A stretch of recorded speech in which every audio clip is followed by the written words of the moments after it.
Assalamualaikum warahmatullahi wabarakatuh. Sahabat jejak sufi yang kami muliakan dimanapun Anda berada.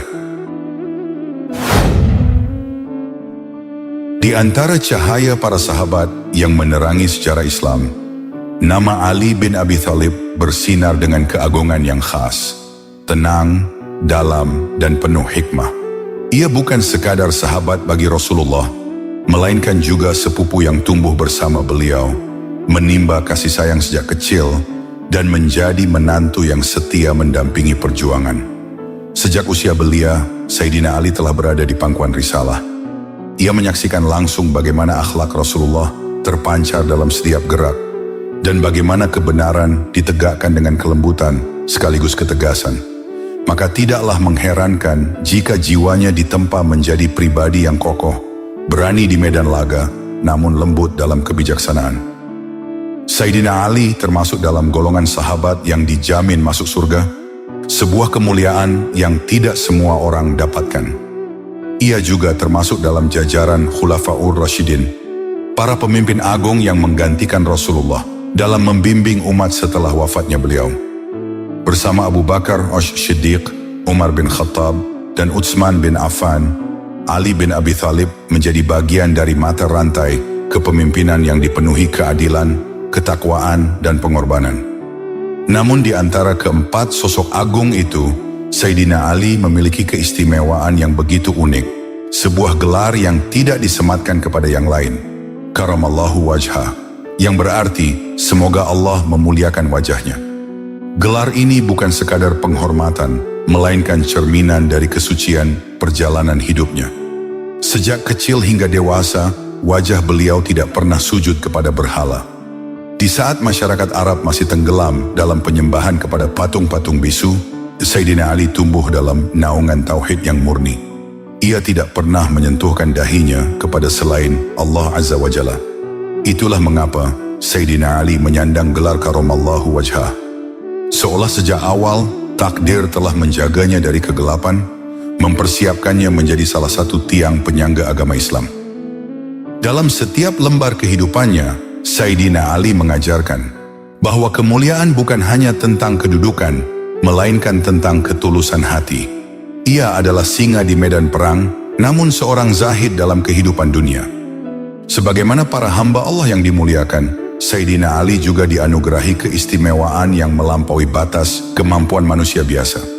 Keistimewaan itu dikenal sebagai karomah, sebuah limpahan anugerah dari Allah Azza wa Jalla kepada hamba-hamba pilihannya yang bersih hati dan tinggi derajatnya. Dan berikut ini adalah beberapa kisah karomah yang dimiliki oleh Sayyidina Ali Karamallahu wajhah. Diriwayatkan oleh Taj As-Subki dalam kitab Al-Tabaqat, terdapat sebuah kisah yang menggetarkan hati tentang kasih sayang, penyesalan, dan pintu ampunan yang tak pernah tertutup bagi hamba yang kembali. Pada suatu malam yang sunyi, ketika langit terhampar gelap dan manusia terlelap dalam tidurnya, Sayyidina Ali bin Abi Thalib duduk bersama dua permata hatinya, Sayyidina Hasan dan Sayyidina Husain. Malam itu terasa berbeda. Heningnya seolah menyimpan sebuah rahasia. Di tengah keheningan itu, tiba-tiba terdengar lantunan syair dari kejauhan. Suaranya lirih namun penuh harap, mengalir seperti air mata yang jatuh dalam kesunyian. Wahai Zat yang mengabulkan doa orang yang terhimpit kezaliman, wahai yang menghilangkan penderitaan, bencana, dan sakit, utusanmu tertidur di rumah Rasulmu, sementara kaum kafir mengepungnya. Dan engkau, wahai yang maha hidup, tak pernah terlelap. Dengan kemurahanmu, ampunilah dosa-dosaku. Wahai tempat berharap seluruh makhluk di Masjidil Haram, jika ampunanmu tak dapat diharapkan oleh orang yang bersalah, lalu kepada siapa lagi orang-orang berdosa menggantungkan harapan? Syair itu bukan sekadar rangkaian kata. Ia adalah jeritan jiwa yang terluka, tangisan seorang hamba yang tenggelam dalam penyesalan. Hati Sayyidina Ali pun tersentuh. Ia merasakan ada luka yang dalam di balik untaian bait itu. Maka ia memerintahkan agar orang yang melantunkan syair tersebut segera dihadapkan kepadanya. Tak lama kemudian, datanglah seorang lelaki. Ia berjalan tertatih, menyeret sebelah tubuhnya yang lumpuh. Wajahnya menyiratkan penyesalan yang panjang, dan matanya memohon belas kasih. "Aku yang bersyair itu, wahai Amirul Mukminin," ucapnya lirih. Sayyidina Ali memandangnya dengan penuh perhatian, lalu bertanya lembut, "Aku telah mendengar syairmu. Apa yang telah menimpamu?" Lelaki itu menarik napas panjang, seakan hendak membuka lembaran kelam dalam hidupnya. "Dahulu, aku tenggelam dalam kemaksiatan. Aku sibuk dengan alat-alat musik, dengan kesenangan dunia, dan aku melupakan Allah Subhanahu wa Ta'ala. Namun ayahku terus menasihatiku. Beliau memperingatkan bahwa azab Allah itu nyata dan akan menimpa siapa saja yang zalim. Namun aku tidak mengindahkannya. Hingga pada suatu hari karena kesal dengan nasihatnya yang tak henti, aku pun memukul ayahku. Atas peristiwa itu, ayahku bersumpah akan berdoa kepada Allah agar aku diberi pelajaran. Ia pergi ke Mekah, dan belum selesai ia berdoa, tiba-tiba tubuh sebelah kananku lumpuh. Aku menyesal, sangat menyesal. Aku mencari ayahku, memohon ampunannya. Hingga akhirnya beliau luluh dan memaafkanku. Beliau juga berkata akan mendoakan kebaikan untukku. Tak terasa, air mata pun mulai menetes di pipinya. Lelaki itu tak kuasa mengenang kesalahan yang telah diperbuatnya. Kemudian ia melanjutkan perkataannya, "Jika engkau, wahai Ali, juga berdoa untukku, maka aku berangkat menemuimu. Namun di tengah perjalanan untaku terlempar di antara dua batu besar dan mati. Aku tetap datang dengan tubuh seperti ini, membawa harapan terakhirku." Suasana menjadi hening. Kata-kata lelaki itu menggantung di udara, penuh luka dan harap. Sayyidina Ali memandangnya dalam-dalam, lalu berkata dengan penuh kebijaksanaan, "Allah akan meridhoimu jika ayahmu telah meridhoimu." "Demi Allah, ia telah meridhoiku," jawab lelaki itu dengan penuh keyakinan. Maka Ali pun bangkit. Ia mengambil wudu, lalu mendirikan sholat beberapa rakaat. Ia bermunajat dengan suara yang pelan, penuh kekhusyukan, memohon kepada Allah yang Maha Pengasih agar mengangkat penderitaan hamba yang menyesal itu. Setelah selesai, ia mendekati lelaki tersebut dan berkata dengan suara yang tenang namun penuh kekuatan, "Wahai orang yang diberkahi, bangkitlah." Seakan tersentuh oleh rahmat yang turun dari langit, lelaki itu perlahan berdiri. Kakinya yang sebelumnya lumpuh, kini kembali kuat. Ia melangkah, berjalan, dan tubuhnya kembali sehat seperti sedia kala. Seketika tangisnya pun pecah.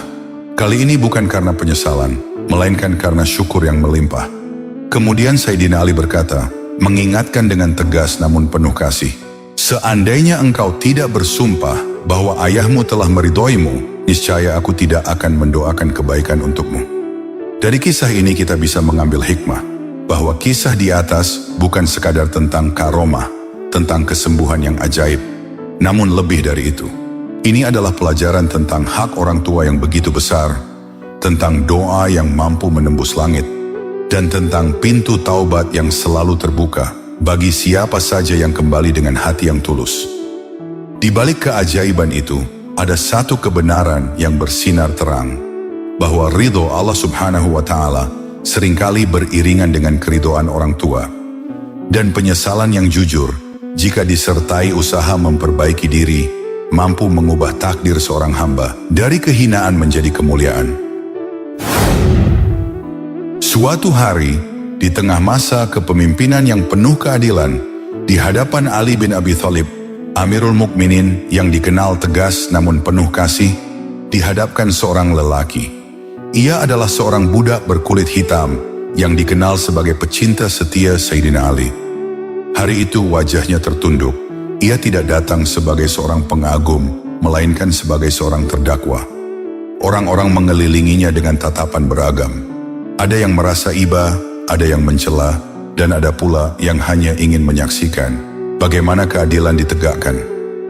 Dengan suara tenang dan berwibawa, Sayyidina Ali bertanya, "Apakah benar engkau mencuri?" Pertanyaan itu menggema dalam keheningan. Semua menunggu jawaban. Tanpa berusaha mengelak, tanpa mencari alasan, budak lelaki itu menjawab dengan jujur, "Benar wahai Amirul Mukminin." Kejujuran itu sederhana namun berat.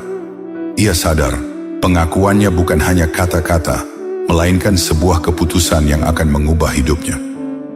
Setelah diteliti, ternyata nilai barang yang ia curi telah memenuhi syarat untuk ditegakkannya hukum. Maka Ali bin Abi Thalib, dengan hati yang tunduk sepenuhnya kepada hukum Allah, memerintahkan agar hukuman dilaksanakan. Tangan lelaki itu pun dipotong. Sebuah hukuman yang berat namun merupakan bagian dari syariat yang menjaga kehormatan dan keamanan masyarakat. Suasana menjadi sunyi. Tak sedikit yang menahan napas menyaksikan peristiwa yang menggugah hati itu. Di satu sisi keadilan telah ditegakkan, di sisi lain ada luka yang tak bisa dihindari. Setelah hukuman itu dilaksanakan, budak lelaki tersebut pun pergi meninggalkan majelis Ali bin Abi Thalib. Langkahnya menjauh, namun hatinya tidak dipenuhi kebencian. Justru sebaliknya, ada ketenangan yang aneh, seakan ia baru saja dibersihkan dari beban dosa yang lama ia pikul. Tidak berapa lama kemudian, di tengah perjalanan yang sunyi, ia bertemu dengan dua sosok mulia, Salman Al-Farisi dan Ibnu Al-Qiro. Ibnu Al-Qiro memandang keadaan lelaki itu dengan penuh keheranan. Ia melihat tangan sebelah yang telah terputus. Beliau pun lalu bertanya, "Siapa yang telah memotong tanganmu?"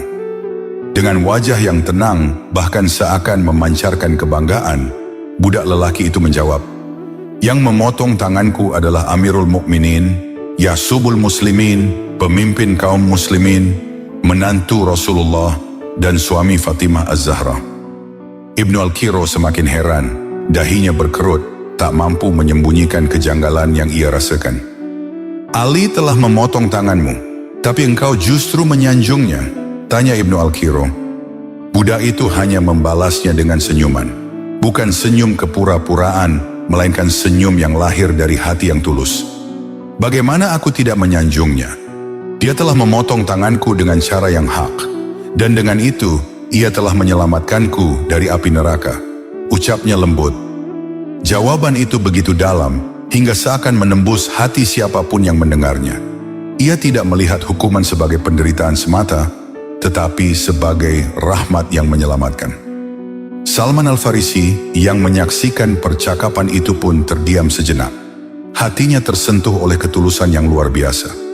Maka ia segera menemui dan menyampaikan kisah tersebut kepada Ali bin Abi Thalib. Mendengar itu, hati Sayyidina Ali pun terharu. Ia melihat cinta yang begitu murni dalam diri budak tersebut. Cinta yang tidak goyah oleh luka, tidak pudar oleh hukuman. Maka beliau pun memanggilnya kembali lelaki budak tersebut. Ketika lelaki itu datang, Sayyidina Ali mendekatinya dengan penuh kasih. Beliau mengambil tangan yang telah terputus, lalu dengan perlahan menempelkannya kembali pada lengannya. Kemudian beliau menutupnya dengan sehelai kain.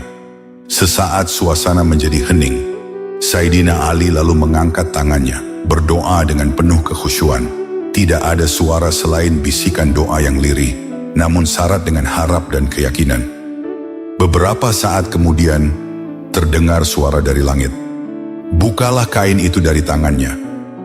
Orang-orang yang hadir saling berpandangan, jantung mereka berdebar. Dengan hati yang penuh harap, kain itu pun dibuka. Dan sungguh dengan izin Allah, tangan itu telah kembali seperti semula, utuh, sempurna, seakan tak pernah terpisah dari tubuhnya. Tangis haru pun pecah. Peristiwa itu bukan sekadar keajaiban, tetapi sebuah pelajaran agung, bahwa keadilan yang ditegakkan dengan kebenaran dapat berbuah rahmat, dan cinta yang tulus kepada hamba pilihan Allah Azza wa Jalla mampu menghadirkan pertolongan yang tak terduga. Di sanalah semua menyadari bahwa di balik ketegasan Ali bin Abi Thalib tersimpan lautan kasih sayang yang dalam, dan bahwa Allah dengan kehendaknya mampu mengubah luka menjadi kesembuhan dan hukuman menjadi kemuliaan. Diriwayatkan dari Ja'far bin Muhammad dari ayahnya, sebuah kisah yang menampakkan ketenangan hati dan keteguhan tawakal Ali bin Abi Thalib. Seorang pemimpin yang tidak hanya adil dalam keputusan, tetapi juga kokoh dalam keyakinan kepada Allah Subhanahu wa Ta'ala. Pada suatu hari, dua orang pria dihadapkan kepada Sayyidina Ali untuk menyelesaikan sengketa di antara mereka. Saat itu Sayyidina Ali duduk bersandar di dekat sebuah tembok tua. Suasana tampak biasa, namun takdir sedang menyimpan sebuah pelajaran yang dalam. Ketika perdebatan berlangsung, salah satu dari kedua pria itu tiba-tiba memperhatikan sesuatu yang mengkhawatirkan. Ia melihat tanda-tanda bahwa tembok di belakang Sayyidina Ali mulai rapuh, seolah siap runtuh kapan saja. Dengan nada cemas ia berkata, "Wahai Amirul Mukminin, tembok itu akan roboh." Ucapan itu seharusnya cukup untuk membuat siapapun segera beranjak menyelamatkan diri. Namun tidak demikian dengan Sayyidina Ali. Dengan wajah tenang tanpa sedikit pun tergesa atau panik, beliau menjawab, "Teruskan saja, cukuplah Allah sebagai pelindung." Kata-kata itu bukan sekadar ucapan, ia lahir dari keyakinan yang dalam, bahwa selama Allah menjaga, tidak ada yang dapat mencelakakan. Sayyidina Ali tetap melanjutkan persidangan.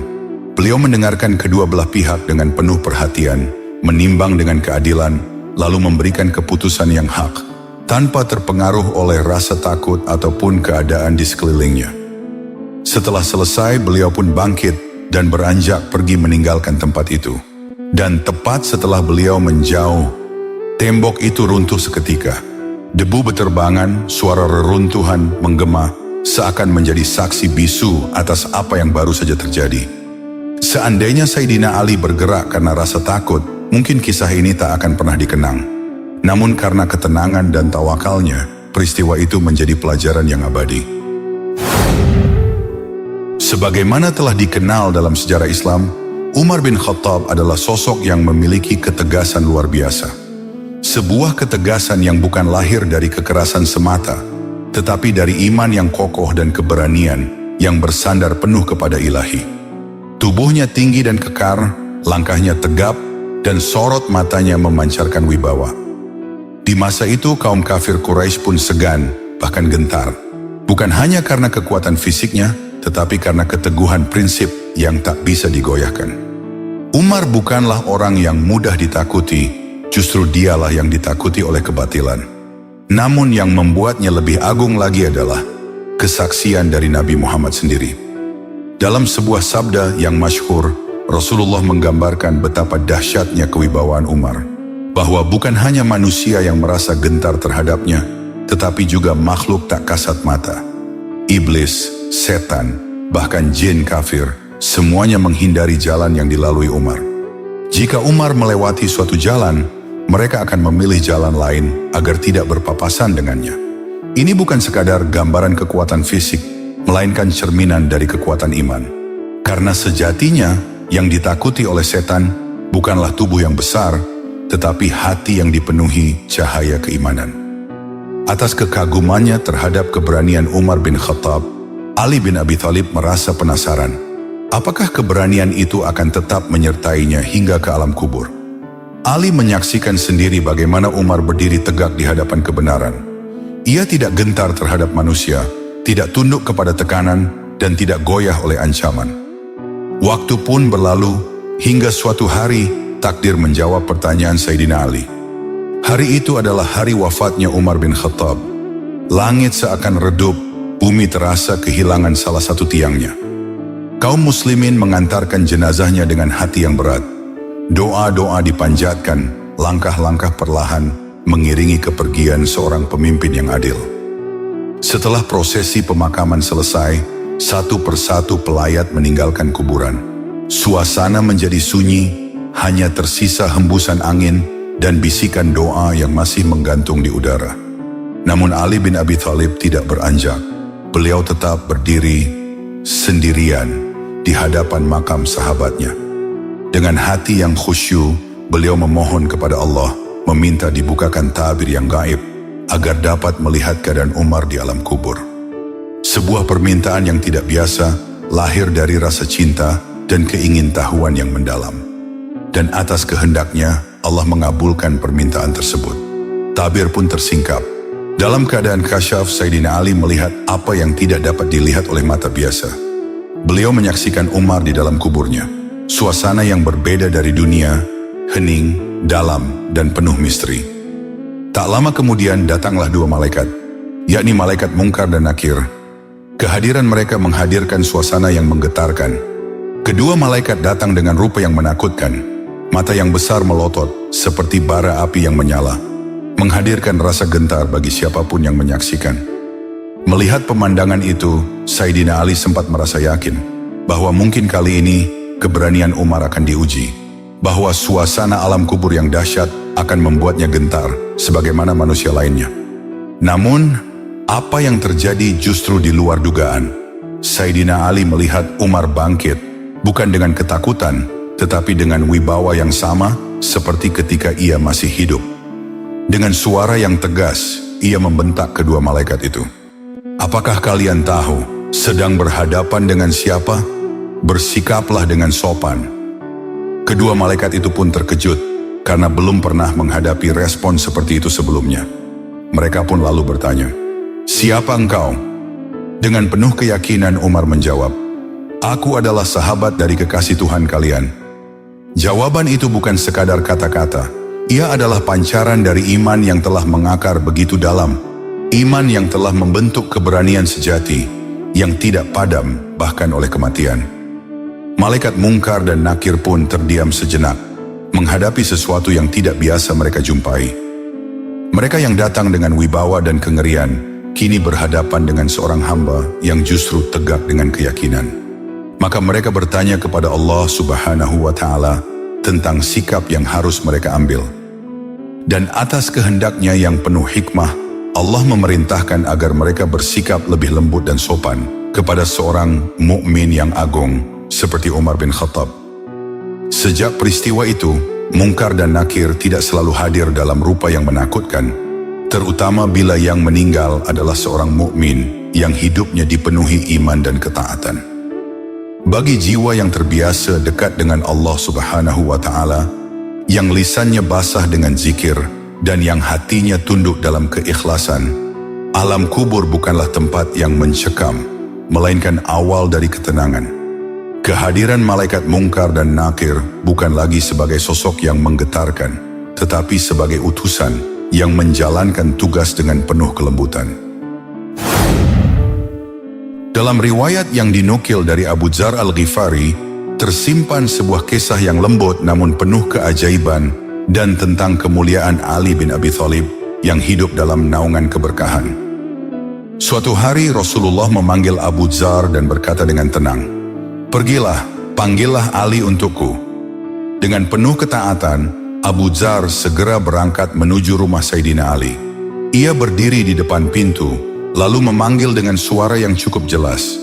Namun tidak ada jawaban. Rumah itu terasa sunyi, seakan tak berpenghuni.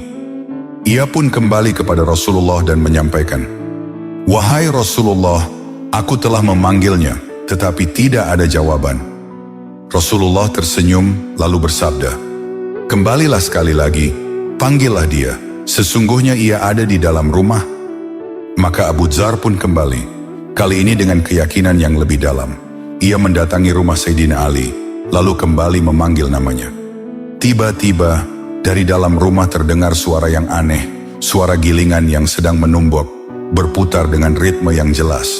Suara itu hidup, seolah ada seseorang yang sedang bekerja di dalam.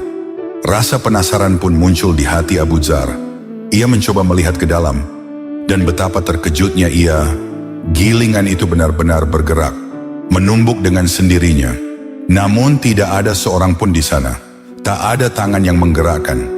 Tak ada sosok yang mengawasi. Hanya sebuah gilingan yang bekerja sendiri. Hatinya pun bergetar. Kemudian Abu Dzar kembali memanggil nama Ali. Dan tak lama kemudian Ali bin Abi Thalib keluar dengan wajah yang berseri, seakan tak terjadi apa-apa. Abu Dzar pun berkata, "Sesungguhnya Rasulullah memanggilmu." Tanpa menunda, Sayyidina Ali segera berangkat menemui Rasulullah. Sementara itu, rasa heran masih membekas dalam hati Abu Dzar. Ketika ia berada di hadapan Rasulullah, ia tidak mampu menyembunyikan kegelisahan itu. Pandangannya terus tertuju kepada Nabi, seakan ingin mencari jawaban dari keajaiban yang baru saja ia saksikan. Rasulullah pun menyadarinya, lalu bertanya dengan lembut, "Wahai Abu Dzar, ada apa denganmu?" Dengan penuh takjub, Abu Dzar menjawab, "Wahai Rasulullah, aku melihat sesuatu yang sangat ajaib. Aku melihat sebuah gilingan di rumah Ali yang menumbuk dengan sendirinya, sementara tidak ada seorang pun di sana." Rasulullah pun bersabda dengan suara yang menenangkan, "Wahai Abu Dzar, Sesungguhnya Allah memiliki malaikat-malaikat yang berjalan di atas bumi. Mereka ditugaskan untuk membantu dan mengurus kebutuhan keluarga Muhammad. Kata-kata itu menenangkan hati sekaligus membuka tabir makna bahwa di balik kehidupan sederhana keluarga Nabi ada pertolongan Allah yang tak selalu terlihat. Bahwa dalam kesunyian rumah yang tampak biasa bisa saja ada tangan-tangan gaib yang bekerja atas izinnya. Diriwayatkan dari Ali bin Zadan, sebuah kisah yang menghadirkan getaran halus antara keyakinan dan keraguan, tentang bagaimana kebenaran ketika dihadapkan pada penolakan, tetap berdiri dengan cahaya yang tak bisa dipadamkan. Pada suatu hari Ali bin Abi Thalib tengah menyampaikan sebuah kabar, sebuah nasihat atau kebenaran yang keluar dari lisannya yang dikenal penuh hikmah. Kata-katanya tidak lahir dari hawa nafsu, tetapi dari kedalaman ilmu dan kejernihan hati. Orang-orang pun mendengarkan penuh ta'zim, sebagian menyimak dengan penuh hormat, sebagian lagi merenung dalam diam. Namun di antara mereka, ada seorang lelaki yang hatinya diliputi keraguan. Ia tidak mempercayai apa yang disampaikan oleh Sayyidina Ali. Entah karena kesombongan atau karena hatinya belum siap menerima kebenaran, ia memilih untuk menolak. Suasana pun berubah. Bukan menjadi tegang, tetapi terasa lebih dalam. Seolah ada sesuatu yang tak kasat mata sedang diuji. Sayyidina Ali memandang lelaki itu. Tatapannya tidak ada amarah, melainkan tenang, namun tajam, seakan menembus hingga ke relung hati.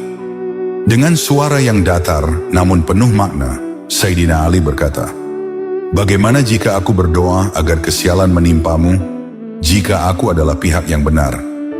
Sebuah kalimat yang bukan ancaman melainkan tantangan yang lahir dari keyakinan yang kokoh.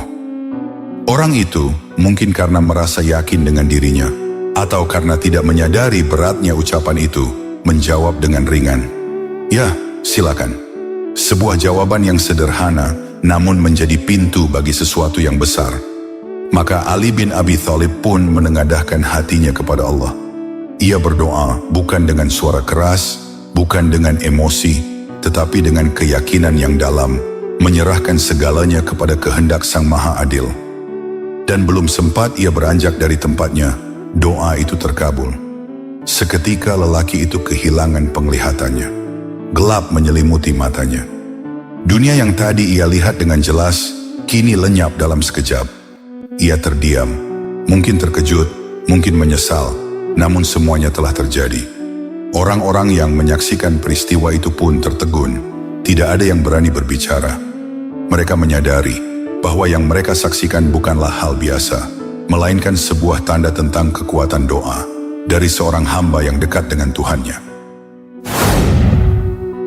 Diriwayatkan dari Sa'id bin Al-Musayyib dalam sebuah kisah yang menggugah hati dan menyingkap tabir kesadaran tentang hakikat kehidupan, bahwa ia pernah berjalan bersama Ali bin Abi Thalib dan beberapa sahabat lainnya untuk menziarahi makam-makam di kota Madinah.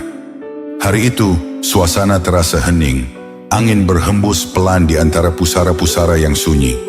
Tanah-tanah yang dahulu diinjak oleh manusia yang hidup, kini menjadi tempat peristirahatan terakhir bagi mereka yang telah kembali kepada Allah Azza wa Jalla. Di tengah keheningan itu, Sayyidina Ali berdiri, memandang deretan makam dengan penuh perenungan. Lalu dengan suara yang tenang namun dalam, beliau berseru, "Wahai para penghuni kubur, semoga keselamatan dan rahmat Allah tercurah kepada kalian.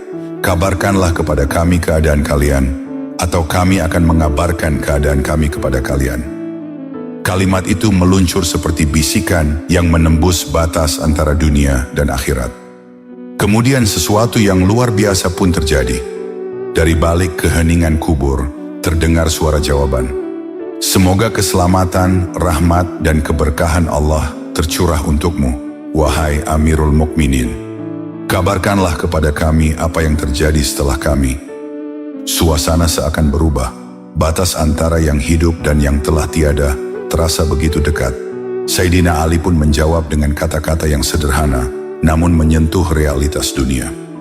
"Istri-istri kalian telah menikah lagi, harta kalian telah dibagi, anak-anak kalian kini berkumpul sebagai anak-anak yatim, dan rumah-rumah yang dahulu kalian bangun, kini ditempati oleh orang lain. Bahkan oleh mereka yang dahulu bukan bagian dari kerabat kalian. Itulah kabar dari kami. Lalu bagaimana kabar kalian? Sejenak, sunyi kembali menyelimuti. Lalu terdengar jawaban dari salah satu penghuni kubur. Sebuah jawaban yang membuat hati bergetar. Kafan kami telah koyak, rambut kami telah rontok, kulit kami telah terkelupas, biji mata telah terlepas di atas pipi, hidung mengalirkan darah dan nanah. Kami telah melihat balasan dari apa yang kami lakukan. Kami memperoleh pahala atas kebaikan yang dahulu kami kerjakan, dan kami menanggung kerugian atas kewajiban yang kami tinggalkan. Kini, kami bertanggung jawab atas seluruh perbuatan kami. Kata-kata itu bukan sekadar gambaran, melainkan peringatan yang mengguncang kesadaran bahwa dunia yang selalu kita kejar, pada akhirnya akan kita tinggalkan. Bahwa segala yang kita miliki akan berpindah tangan, dan yang tersisa hanyalah amal, yang baik maupun yang buruk. Kisah ini sebagaimana dinukil oleh Al-Baihaqi, bukan sekadar cerita tentang dialog antara yang hidup dan yang mati. Ia adalah cermin bagi jiwa yang masih diberi kesempatan, sebuah nasihat halus agar manusia tidak terlena oleh dunia yang sementara, dan mulai mempersiapkan bekal untuk perjalanan yang abadi. Di samping berbagai karomah yang dinisbatkan kepadanya, Ali bin Abi Thalib juga dikenal sebagai sosok yang luar biasa cerdas. Kecerdasan yang bukan hanya tajam dalam berpikir, tetapi juga jernih dalam memahami kebenaran. Beliau tumbuh langsung dalam didikan Nabi Muhammad, menyerap ilmu bukan hanya dari kata-kata, tetapi dari setiap sikap, keputusan, dan akhlak Rasulullah. Maka tidak mengherankan jika Ali menjadi salah satu sahabat yang paling dalam ilmunya, paling tepat dalam penilaiannya, dan paling bijak dalam memberikan keputusan. Keutamaan itu tergambar dalam sebuah ungkapan yang masyhur dari Rasulullah. Aku adalah kota ilmu, dan Ali adalah pintunya. Maka barang siapa yang menghendaki ilmu, hendaklah ia mendatangi pintunya. Ungkapan ini menggambarkan betapa Sayyidina Ali menjadi gerbang menuju pemahaman yang lebih dalam terhadap ilmu yang dibawa oleh Rasulullah. Ia bukan sekadar penyampai, tetapi juga penafsir yang tajam, mampu melihat makna di balik lafaz dan hikmah di balik peristiwa. Dalam berbagai kesempatan, Sayyidina Ali dikenal mampu menyelesaikan persoalan-persoalan sulit yang bahkan membuat orang lain kebingungan. Keputusannya dalam hukum seringkali penuh ketepatan, dan nasihatnya menjadi rujukan bagi banyak orang. Kata-katanya singkat namun syarat makna, seolah keluar dari hati yang telah dipenuhi cahaya hikmah. Pernah pada suatu ketika, dikala Umar bin Khattab menjabat sebagai khalifah, datanglah 3 orang pendeta Yahudi. Wajah mereka serius, langkah mereka mantap, seakan membawa sebuah ujian yang berat. Di hadapan Khalifah Umar, ketiga pendeta itu berkata, "Wahai Amirul Mukminin, engkau adalah pemimpin setelah Muhammad dan Abu Bakar. Kami datang untuk mengajukan beberapa pertanyaan penting. Jika engkau mampu menjawabnya, kami akan meyakini bahwa Islam adalah agama yang benar dan Muhammad benar-benar seorang nabi. Namun jika tidak, maka sebaliknya, kami tidak akan lagi mempercayai Muhammad sebagai utusan Tuhan dan menganggap Islam bukanlah agama yang benar." Dengan ketegasan dan kejujuran yang menjadi ciri khasnya, Umar menjawab, "Silakan, bertanya apa saja yang kalian inginkan." Maka dimulailah pertanyaan-pertanyaan itu. Bukan pertanyaan biasa, melainkan pertanyaan yang dalam, penuh simbol dan makna. Baiklah, kita mulai dengan pertanyaan pertama. Beritahu kami kapan pintu langit tertutup. Kedua, kapan pintu langit terbuka. Ketiga, kuburan apa yang bisa berjalan bersama penghuninya. Keempat, sebutkan 5 makhluk yang hidup di bumi namun tidak dilahirkan dari rahim ibu. Kelima, makhluk apa yang bisa memberi nasihat namun ia bukan manusia ataupun jin. Keenam, apa yang dikatakan ayam jago dalam lengkingannya. Ketujuh, apa yang diucapkan kuda dalam ringkikannya. Kedelapan, apa yang dikatakan burung dalam siulannya. Pertanyaan-pertanyaan itu menggema di majelis. Para sahabat terdiam, dan untuk pertama kalinya Umar bin Khattab yang dikenal tegas dan cerdas terlihat berpikir sangat dalam. Namun kejujuran lebih ia utamakan daripada gengsi. Dengan lapang dada ia berkata bahwa ia tidak mampu menjawab semua pertanyaan tersebut. Mendengar itu, 3 pendeta Yahudi berkata dengan nada menekan, "Kalau begitu kami bersaksi bahwa Muhammad bukanlah seorang nabi, dan Islam bukanlah agama yang benar." Suasana menjadi tegang, para sahabat tidak terima, hati mereka pun bergolak. Di saat itulah Salman Al-Farisi maju dan berkata, "Berilah kami waktu, kami akan memanggil seseorang yang mampu menjawab pertanyaan-pertanyaan kalian." Nama Sayyidina Ali bin Abi Thalib pun disebut. Dan tak lama kemudian, datanglah sosok yang wajahnya memancarkan ketenangan dan keyakinan. Dialah Ali bin Abi Thalib. Melihat kehadirannya, Umar langsung berdiri dan memeluknya erat seraya berkata, "Wahai Abu Hasan, engkau selalu menjadi penolong di saat keadaan sulit dan genting." Sayyidina Ali pun melangkah maju. Dengan tenang ia berkata kepada 3 pendeta Yahudi, "Aku akan menjawab pertanyaan kalian. Namun dengan satu syarat, jika aku menjawabnya dengan benar, bahkan dengan rujukan dari kitab kalian, maka kalian harus menerima kebenaran dan beriman." Mereka pun menyetujuinya. Maka Ali mulai menjawab satu demi satu dengan jelas dan penuh hikmah. Kapan pintu langit tertutup? Yaitu ketika berbuat syirik kepada Allah Subhanahu wa Ta'ala. Karena amal tidak akan naik ke langit jika seseorang menyekutukan Allah. Kapan pintu langit terbuka? Yaitu ketika mengucapkan 2 kalimat syahadat. Pengakuan tauhid akan membuka jalan penerimaan amal.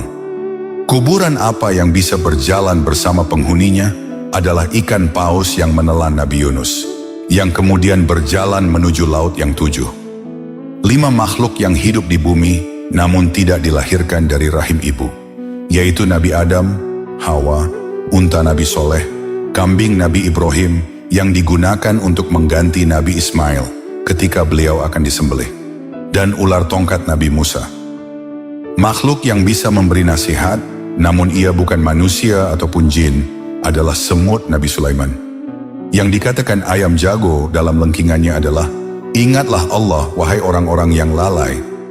Apa yang diucapkan kuda dalam ringkikannya adalah, "Ya Allah, tolonglah hamba-hambamu yang beriman melawan orang-orang kafir." Apa yang dikatakan burung dalam siulannya adalah, "Ya Allah, laknatilah orang-orang yang membenci Muhammad dan keluarganya." Jawaban-jawaban itu mengalir seperti mata air yang jernih, penuh makna, penuh keyakinan, dan penuh keluasan ilmu. Suasana pun menjadi sunyi. 3 pendeta Yahudi saling berpandangan. Wajah mereka berubah dari ragu menjadi takjub. Mereka tidak menemukan celah untuk membantah. Akhirnya, dengan hati yang luluh, mereka pun mengakui kebenaran itu. Mereka segera mengucapkan syahadat dan menerima Islam sebagai agama barunya. Meskipun dikenal selalu unggul dalam perdebatan melawan para cendekiawan dari berbagai negeri, Ali bin Abi Thalib ternyata pernah berada pada posisi kalah dalam sebuah persidangan. Dan uniknya, peristiwa itu terjadi ketika beliau menjabat sebagai khalifah. Dalam sebuah perkara di pengadilan, beliau berhadapan dengan seorang Yahudi terkait sengketa. Namun karena tidak memiliki bukti yang cukup untuk menguatkan klaimnya, keputusan hakim pun memenangkan pihak orang Yahudi. Kisah ini bermula ketika Khalifah Ali bin Abi Thalib sedang berjalan-jalan di kota Madinah untuk memantau kondisi masyarakatnya. Tiba-tiba dirinya tertegun sejenak. Dilihatnya ada seseorang yang sedang memakai baju besi. Lebih mengejutkannya lagi, baju yang dilihatnya sangat akrab dengan dirinya. Baju itu sepertinya pernah dipakainya ketika perang Siffin. Begitu pikir Sayyidina Ali. Maka dengan penuh keyakinan, Sayyidina Ali langsung mendatangi orang yang bersangkutan. Maka terjadilah dialog dengan si pemakai baju besi yang ternyata seorang Yahudi. "Wahai kawan, baju besi yang kau pakai sepertinya punyaku. Baju itu hilang ketika aku jatuh dari untaku di perang Siffin," kata Sayyidina Ali. Mendengar pengakuan itu, orang Yahudi pun membantah, "Bukan, baju ini milikku." Maka perdebatan pun berlangsung.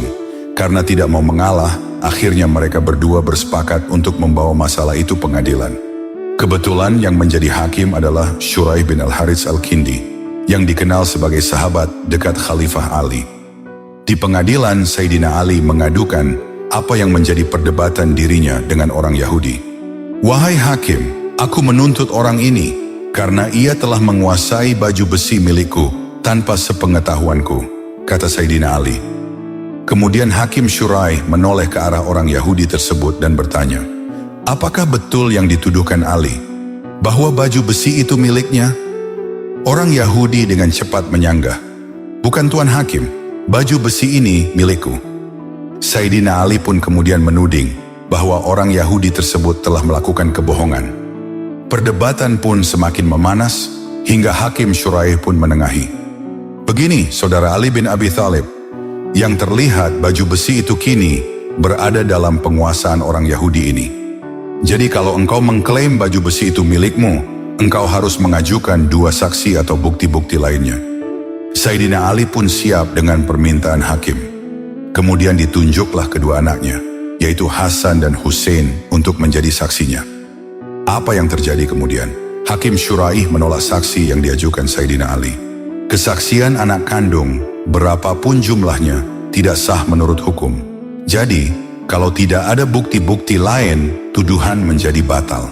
Dan baju besi itu adalah kepunyaan orang Yahudi ini, kata Hakim Syurai menjelaskan. Karena tak bisa lagi menunjukkan bukti kuat, akhirnya dengan lapang dada, Sayyidina Ali menerima keputusan yang telah diputuskan oleh Hakim Syurai. Menyaksikan sikap Sayyidina Ali ini, orang Yahudi itu pun terkesima. Sebagai seorang khalifah, tentu mudah baginya merebut paksa baju besi yang memang miliknya. Bahkan bisa menjebloskan orang Yahudi ke dalam penjara karena telah berkata bohong di dalam pengadilan.